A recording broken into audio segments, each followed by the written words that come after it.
兩人一同檢閱儀仗隊。隨後舉行會談，馬克龍話：印尼將向法國訂購新一批軍備，包括陣風戰機、潛艇同輕型巡防艦。普拉博沃話：法國係印尼升級軍備嘅主要夥伴之一，包括透過聯合生產同技術轉移，以提升國防工業。強調印尼會繼續同法國展開防衛合作，並向法方尋求加快達成雙方自由貿易協定。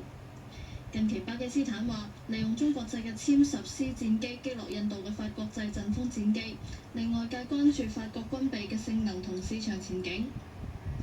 兩人亦都提到以巴衝突。普拉博沃話：如果以色列承認巴勒斯坦為獨立國家，印尼願意承認並同以方建立外交關係，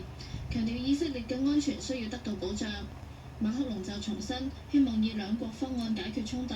又話法國喺中東政策上並冇雙重標準。兩人會後見證雙方簽署一系列諒解備忘錄，涉及礦產同食品等領域。馬克龍今次東南亞之旅旨在加強地區聯繫，提升國防同貿易合作。而到訪第二站印尼係佢今年第一次同普拉博沃會面，對上一次係舊年喺巴西舉行20國集團峰會期間。無線電視記者陳慧珊報道。休息一陣，轉頭分有其他消息。哎呀，no 啊！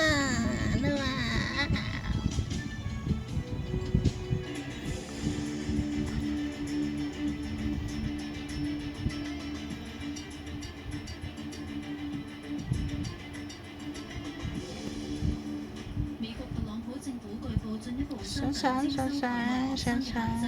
暫停所有新學生簽證嘅面試，準備要求所有申請到美國嘅海外學生接受社交媒體背景審查。喺北京，外交部話正常嘅教育合作同學術交流唔應該受到干擾，敦促美方切實保障留學生嘅合法正當權益。我們注意到有關動向，中方一致認為正常的教育合作和學術交流不應當受到干擾。我們敦促美方切實保障包括中國留學生在內各國留學生的合法正當權益。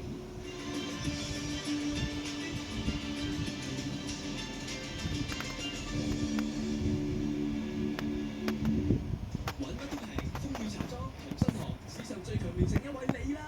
甜椒雞平均49蚊斤，普洱平均59蚊斤，